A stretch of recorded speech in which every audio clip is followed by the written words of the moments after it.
Hi, welcome to Mr. Keating Online.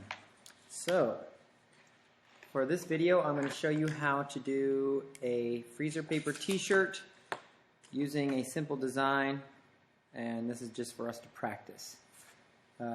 What you're going to need is you're going to need an X-Acto knife, you're going to need your image, you're going to need some freezer paper from the freezer paper roll, and some scissors. So first, what you're going to do is you're going to take your image and you're going to cut the freezer paper out to fit about an inch beyond the image. So you see right here my paper, I have at least an inch around the image itself. That is very important for later. Alright, what you're going to do is you're going to set your image down. You're going to take your freezer paper. One of the sides of your freezer paper is shiny and smooth. You're going to lay that face down. The other side feels like paper. That's the side you want to draw on. Take your image and trace it, making sure that there's plenty of room around the image between the edge and the paper. So now just simply trace it.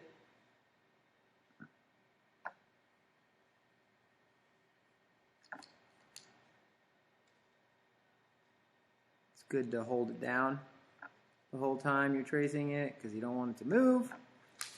Then remove your image. Put that back where you got it.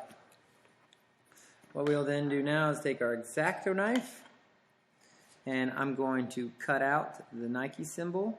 What I like to do is I do like to start from the points. It makes it easier for me to go. I'm going to make sure my hand's out of the way. And if you watch my cutting hand, watch how it turns. As I go slowly, I'm pulling it and I turn. My whole arm is turning. And I'm not going to be able to make the whole thing. So I got to stop. And what I'll do is I'll actually come and connect it from this side. So I go again from this point, keeping my hand safe. And I'm going to pull carefully towards and turn just towards that paper. Got it. Now I'm going to go to this side and do the same thing. Carefully pulling the paper. Oh, my paper is starting to flex. Do you see that when I cut like that? It's starting to flex. You need to be careful of that. It will start to rip your image. So what you want to do when that sometimes happens is I start from the other side then. And then I pull towards that way. Or sometimes it's still flexing on me, so then you got to put your hand in a precarious situation. You have to hold the image itself carefully so that it doesn't buckle up on you. See how I'm following my knife? I'll zoom in so you can see that. I'm putting my finger, here's the knife, I'm putting my finger just beyond the knife, holding the image. And here's another technique: you can turn the freezer paper, and voila, you should have your image be able to pull out. If that's not the case, go back and make your cuts. Just pops right out.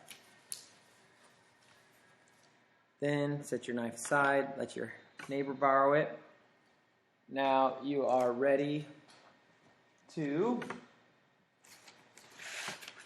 get your scrap t-shirt. This is our donated shirt by somebody who left it here from previous years. And what you're going to do is you're going to first stick a piece of cardboard inside it to protect your shirt. And then you're going to set your image on it. Doesn't really matter where.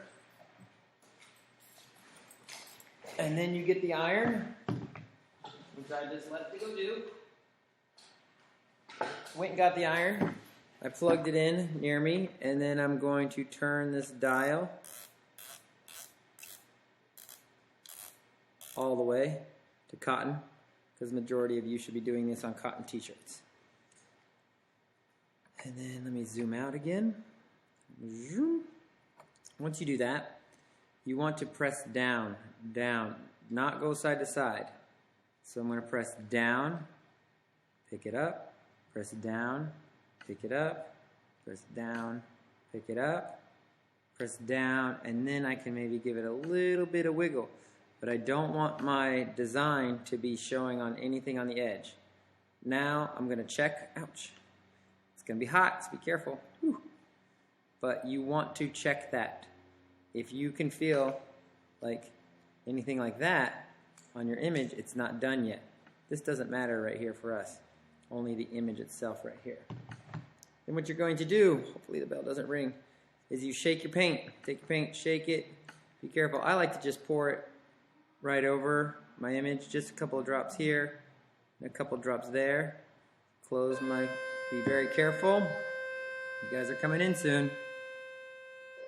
Take a dry foam brush. If your foam brush is not dry, your whole shirt will be ruined. And then just simply paint it. It's actually quite simple. You dab it on there, dab, dab, dab, dab, dab, dab. If you didn't get enough paint, like I just did not, you just dab a little bit more right there. Always good to do too less. Dab, dab, dab, dab, dab. Then you need to immediately go wash your foam brush and make sure you put it in the wet foam brush's cup. That's me walking to wash my brush. Rinse it out. Here I'm back. By that time, this will probably be dry.